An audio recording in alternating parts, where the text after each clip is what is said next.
Hi, my name is Guillermo Galvan Ramos, and me and my team are going to present about the theme of zero hunger or world hunger. The main causes of world hunger, and probably the biggest one of them all, is poverty. Poverty is true in rich and poor countries alike. It is true no matter whether the people live in urban or rural areas.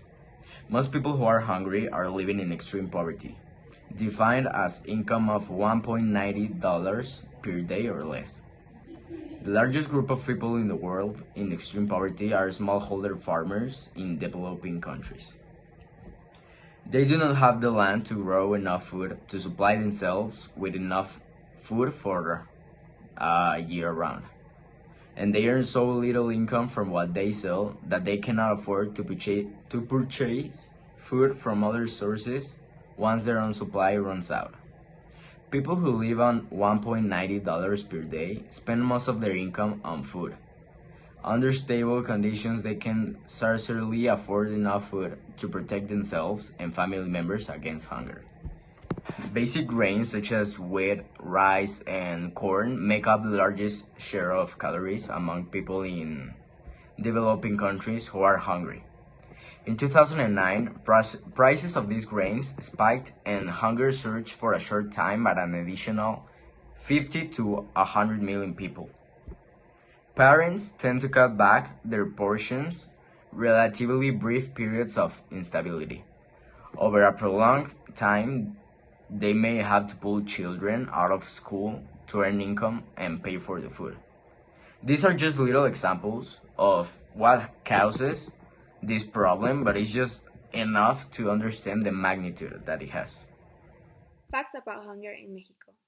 About 8.5 million residents of Mexico, or about 7% of the population, need to live on less than $2 a day. Mexico is experiencing an unbalanced distribution of wealth, where the richest part of the population has nearly 14 times more money than the poorest one. As different social classes have different access to food, the main problem with food insecurity is accessibility and not availability. Mexico suffers from issues with malnutrition, anemia, overweight, and obesity. The rates of malnutrition have dropped significantly, but about 30% of the children under the age of 5 suffer from malnutrition, and 1 in 4 children is overweight or obese.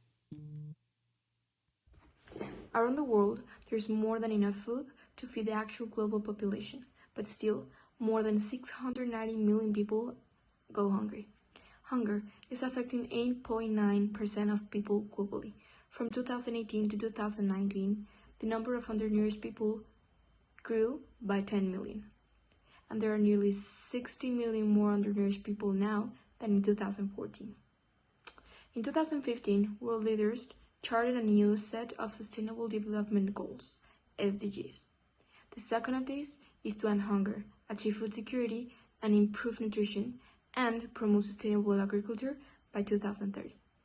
To realize the full potential of our globalized economy, national governments must expand their social protection schemes for the most vulnerable.